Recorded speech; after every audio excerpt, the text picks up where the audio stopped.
This is You've Already Been Hacked, recorded on 24 January 2026. Welcome back to You've Already Been Hacked. This week, well, I don't think we have any good news for anybody this week. I think it's all bad. Cowboy? It is. It's unfortunate. It does happen, especially in the world of cyber. Um, but yeah, we're gonna do our best. We're here to share information to make everyone safer. Yeah, well, we'll share it. Well, hopefully they'll listen and it will make them safer, right? That's the important thing. Hear us. Hear us first. Yeah. Then You, take you have to action. make yourself safer. Yes, we can't do it for you. All right, in our top story, Cisco Zero Day, Unified Communications and Webex is in the crosshairs. Cisco has released an emergency patch for critical zero-day vulnerabilities, specifically CVE 2026 20045 20045. That was actively exploited in the wild. So this is not theoretical, this is out there. The flaw sits in multiple unified communication products and the WebEx calling dedicated instance, allowing unauthenticated remote code execution and root level privilege escalation. Wow. Attackers were already delivering malicious payloads that could compromise entire UC environments, potentially exposing sensitive voice traffic, conference data, and internal network access.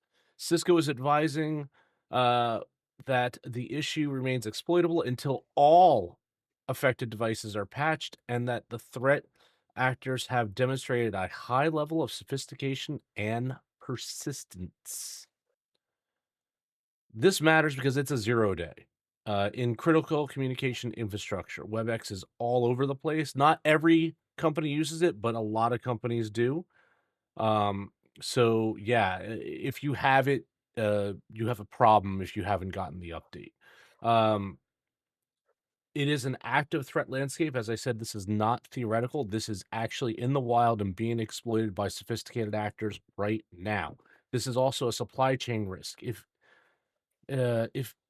even an organization runs an older firmware or legacy device, the vulnerability can be leveraged to pivot into the broader network. This is bad across the across the spread. This is like level 10. This is the type of stuff when I was working for the NSA that Intel would love as an opportunity to gather information. So the fact that negative actors or nefarious actors are using it is just a bad sign, right? So if you have this, what should you be doing? You should be checking your inventory, get that patch, apply it everywhere. I don't care if the CAO is in the middle of a call. It's time to hang up. You'll call them back, sir. That sort of thing. You got to run vulnerability scans. You better check your audit logs, and you better implement network segmentation, especially if your network has stuff that, in reality, you can't update immediately. You have to cut it off from something else because it is now a pivot point of really grave concern. My 2 bits, Cowboy.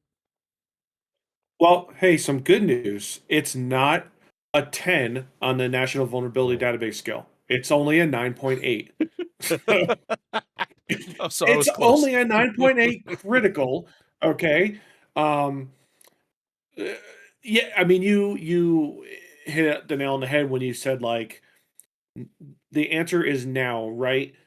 This is one of those situations where your security people, like, are calling in the 24/7 support, like, get out of bed, get in here, got to fix this ASAP, right? Yeah. 0 day, like you said, in the wild, being exploited. You're easily getting elevated to root level privilege, and right, we've said it 1,000 times. I am root, I am admin. Like, you own the box you're in, or network device or whatever, and ultimately the reign is yours. So um this is red flag, right? All hands on deck. Yeah. Get after it. Yeah, it's just so I guess close. I guessed over, so I guess I wouldn't win on the prices right this time. But 9.8, right. 10, yeah, whatever.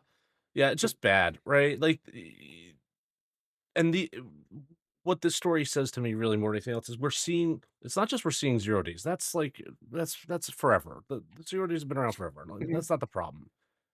But the severity of the exploits that are happening and the level of access that they are getting is really what the problem is.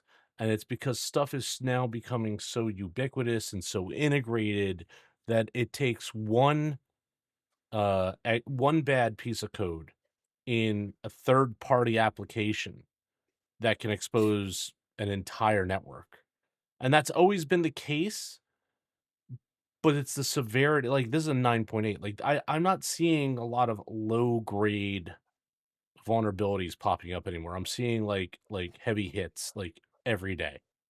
And that's a little bit more concerning. I mean, m- I harp on minimum secure viable product all the time, and I don't know, maybe if more people just did that and slowed down just a half second as opposed to racing to be first into the market, we wouldn't have as much of a problem. I don't know.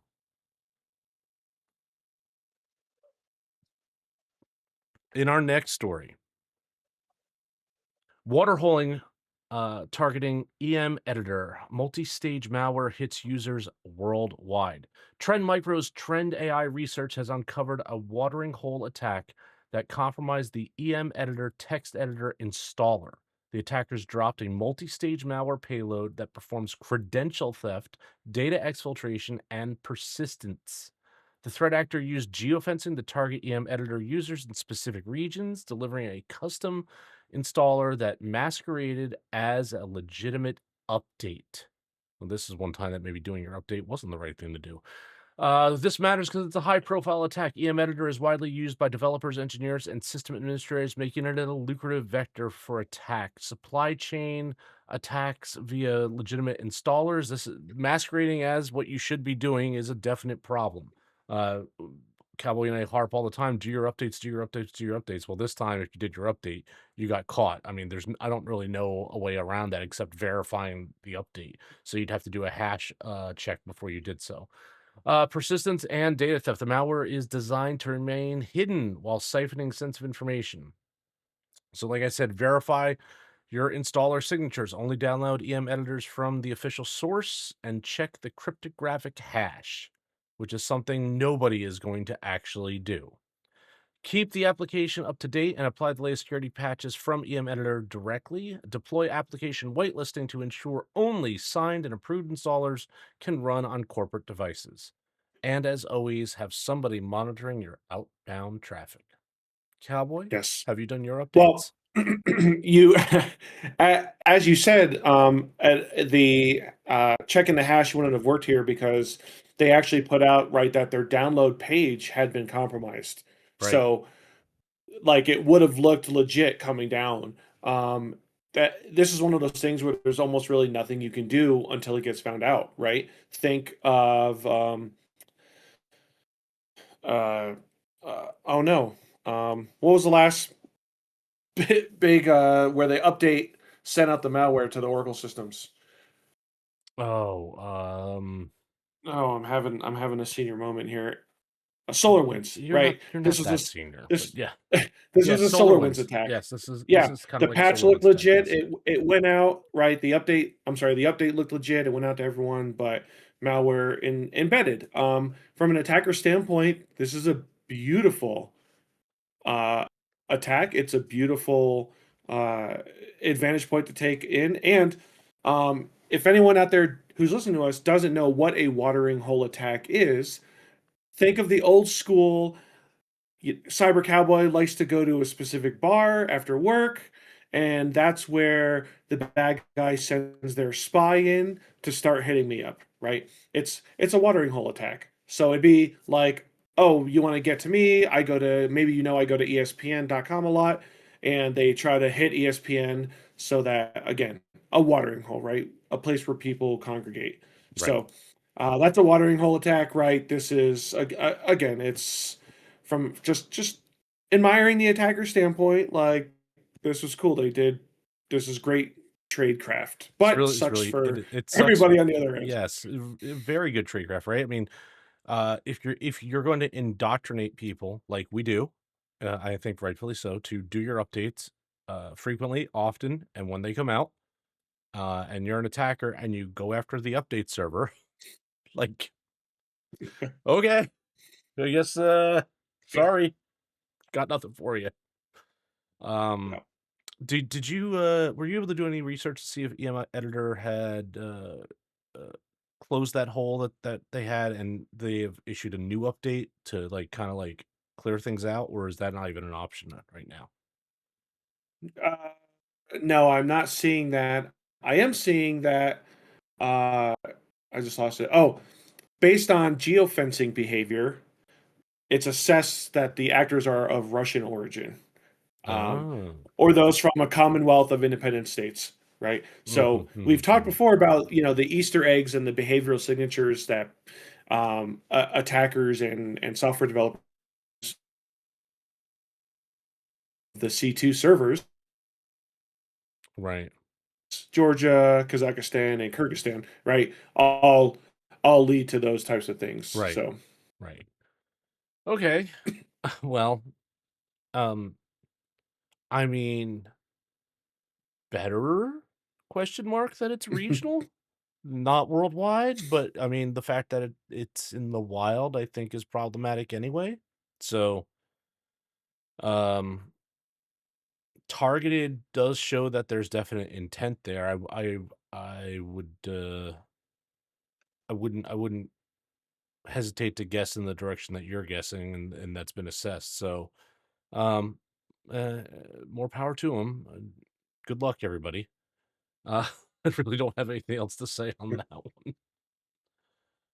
Let's see what else. What else do we have here? In our next story, EU targets high-risk foreign telecom suppliers. More supply chain issues here. So the European Commission has announced a proposal to ban third-party country companies from European mobile networks if deemed a security risk. Well, how are they going to deal with some of the providers they already have that have extensive right. infrastructure? I digress. The move is widely interpreted as a response to perceived threats from, oh, okay, at least they're bringing it up, Chinese suppliers. The directive would impose strict Hmm. vetting and could exclude manufacturers of core network equipment, base stations, and associated software. Man, I think they've been talking about this for over a decade at this point, trying to to Yeah. ban them. This matters because it's about supply chain sovereignty. The EU is actively attempting to reshape its telecom ecosystem to reduce geopolitical risk. It has a direct impact on vendors. Many global telecoms and EOMs operate in Europe. Exclusion could cost billions. Broader cyber risk context, the policy signals a shift towards a security first procurement across all sectors. Okay, well, if that happens, I'll be happy, but I won't hold my breath. And what is it that any and all of us should be doing about this? Well, you might want to audit your telecom vendor list and identify any suppliers that may be affected by this proposed ban. Because even if you're not in Europe, the impact could be catastrophic to their business. And it would be bad if you have infrastructure that's no longer supported. You might want to start looking for alternate sourcing. If that is the case, engage in compliance dialogues with your procurement and legal teams to assess risk and prepare for mitigation plans and monitor policy updates. EU's going to do what EU's going to do, and you're just going to have to improvise, adapt, and overcome. Cowboy? Uh-oh. Cowboy, your mic is all So jacky. they're already Mm, You're still out there, Cowboy. internet connections this evening. I got you. Can you hear me at all? Yeah, I got you now. Okay, good. Yeah. So in the middle of a snowstorm, folks, doing our best to adapt and overcome, as you said. But they're already saying they'll need 200 billion euros to modernize telecom networks, right? How do you get rid of them? They're already there. It's going to. They also gave member states till 2035 to get off copper communications. Oh, wow. Uh, period. Yeah. So moving to fiber networks, a lot of that's because bandwidth is becoming an issue, right? So, uh, yeah, good steps, right? Like, come on, we know there's certain Chinese companies that are high risk, and it's just been out there, and I don't really think they've done much to say they're not, right? They're just kind of like, yeah, yeah, but Can we're already here. can I throw a I don't wrench know. into this So, into all of this? Can I just throw one wrench in? yes, Okay. So don't hit it's me though. no, well, it's gonna hit everybody, but I'm sure everyone is aware of the uh, large scale impacts to uh, computer memory because of massive AI industry procurement, right? Well, the Chinese market could be the market that could come in and meet the demand signal with their devices that aren't directly impacted by all the memory shortages. They may be value added devices already and they may have a little extra on them, but hey, your infrastructure will keep working. You don't have to worry about getting your stuff because we still got it for you. I mean, could the impact of the market and where that is going right now because of other industry uh, waves that are occurring delay this because the Chinese manufacturers and suppliers are the only option right now? I don't know. I mean, logically. It's scary, right? I mean, the market has driven Mhm. itself into such a panic. And by memory, folks, by computer memory, just remember anything that is an electronic today probably has some level of memory in it, including your television, right? Mhm. And those are going to be impacted by this as well. Like it's literally everything. I think that the three main manufacturers of memory have all said they have completely sold their capacity for 2026 and partially 2027 already, which means if you are any business that needs memory, there's none to be had for the next 18 months. So what does that mean for your manufacturing and for your supply and all of that? Well, you're going to find it somewhere else. And if less scrupulous provider previously comes to be your savior, are you going to really care about any of the quote unquote potential high risk? No, you have a business to run, right? We're talking you either survive or don't. So yeah, I think it's an interesting extra dynamic that's been thrown into the whole conversation right now. Cowboy. You know, I thought that COVID gave us a wake up in regards to our supply chain, but we're still just not there yet. You know, Well, I think it some did. countries are doing what they can, right? But it takes a lot of time to develop additional supply chain routes. The From the core items that you need to setting up manufacturing, distribution, all that. It just takes time, and we're not there yet. And we keep seeing the impacts of that. And you know, hopefully sooner rather than later. Yeah, hopefully sooner rather than later we figure that out. But I think with regard to this particular industry that I've brought up, that's a side tangent to telecoms. I mean, there are only three major providers, and I think there are two more that are ramping up in China. So five providers of system memory in the entire world. Two in Korea, one in Idaho, and the two in China that are ramping up. That like one of them stood up in 2016, so they're still relatively new. Yeah, not a lot. There's not a lot of options on that table, and for a part of the technology that literally impacts just about anything that could be sitting on anybody's desk or any electronic device today. It's kind of concerning what type of quote unquote cartel that kind of is right now. Yeah. Okay. In our last story, Luxshare under attack. Ransomware claims Apple and Nvidia data. Chinese-based electronics manufacturer Luxshare Precision has reported a ransomware incident in which attackers claim to have stolen large volumes of engineering and operational data, including proprietary Apple and Nvidia information. The breach reportedly involved a sophisticated phishing campaign that compromised internal systems and enabled exfiltration of highly sensitive intellectual property. The folding phone. That's my commentary. I don't know that for a fact, folks. So why does this matter? It's another form of supply chain exposure. Luxshare's products are integral to Apple and Nvidia's hardware ecosystems, and this breach threatens downstream customers. The loss of IP is uh, troublesome across the board because it also erodes competitive advantage. This trend in ransomware shows that increasingly targets are the OEMs because they can be leveraged for the value of the data that they possess. And if you're in this part of the business, what should you be doing? Well, you should be reviewing your access controls to ensure that only authorized personnel can access critical engineering data, implement strict phishing defenses, deploy advanced email filtering, more user training, and multi factor authentication, and establish incident response playbooks and coordinate with your vendors.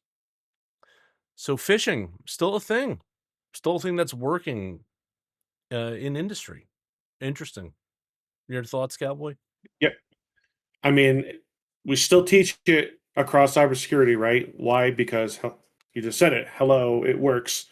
I find it interesting to note that they specifically called out Ransom Hub as the ransomware group. They're a ransomware as a service that is linked to this attack, but allegedly Ransom Hub went inactive in April of 2025, Interesting. and they were, uh, yeah, they kind of, I had it. Somebody took over. Oh, Dragon Force allegedly took over the Ransom Hub's infrastructure, and Mhm. Ransom Hub's leak site went dark in March of 2025, and then allegedly some of their members moved to more active ransomware groups. So don't know if this is a resurgence, if it's fake news, right? I don't know what it is, but I found that interesting. But they're definitely in contact with Luxshare and basically calling them out of like, oh, you might want to pay because you've known for a while and we're going to leak your stuff.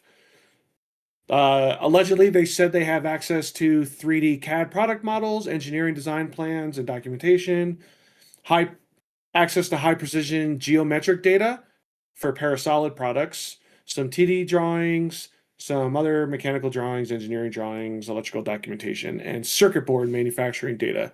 Again, it looks like mostly IP related stuff, but that's a big It's a $1 trillion business right now, group. right? So, While yeah, and while they're a ransomware as a service and not linked to anyone, tend to avoid CIS countries, Cuba, North Korea, China. Weird, right? That they avoid those countries. huh. So interesting.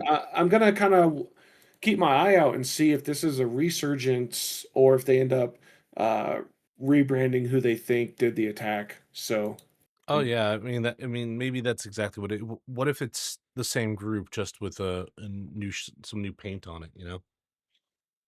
right, yeah, exactly. I mean, it's hard to watch people through these underground networks. So yeah, are they back? Did they ever really leave? Did they Stay just take a tuned. siesta, I mean, maybe they Yeah, just took a break. Maybe they had enough money to there was not some worry about it. Or maybe things were getting too hot for them and they had to just yeah, stop so they wouldn't get caught. I mean, that's always recent possible. crackdowns we've Yeah, seen, yeah, right? yep, absolutely. Uh, Like, well, I mean, the EU, I hope that might have been our one okay story for the night. I mean, it's good that they're looking mm, to change things. I just don't know how they're going to excise all of the infrastructure that's already in place, and the impact to business could be significant, whether it's directly to the high risk providers or others. Right, it's going to be a cascading impact. So. I'll call that the glass was maybe half full, but definitely not all the way. in our third story. But otherwise, just another week in cyber. Not great, not a great one. The cost Cowboy, of doing business. cost of doing. I was waiting for which one of us was going to say it first. But yeah, that's right. What else you got for us All tonight? right. To close out, my friends, I do want to give a shout out to my horse. She passed away on Friday, so I'm dedicating our show to her. My cyber horse, loved her deeply. And watering holes aren't just for the deer, but they sure make great malware bait for EmEdit users. I'm Cyber Cowboy. Stay frosty. And I'm the professor of CyberRisk. That's all the news for this week. Cowboy, my condolences to you, and we'll talk again soon. If you like this podcast, share it with your colleagues and friends. Your support is how we are able to continue to make this content. Thank you.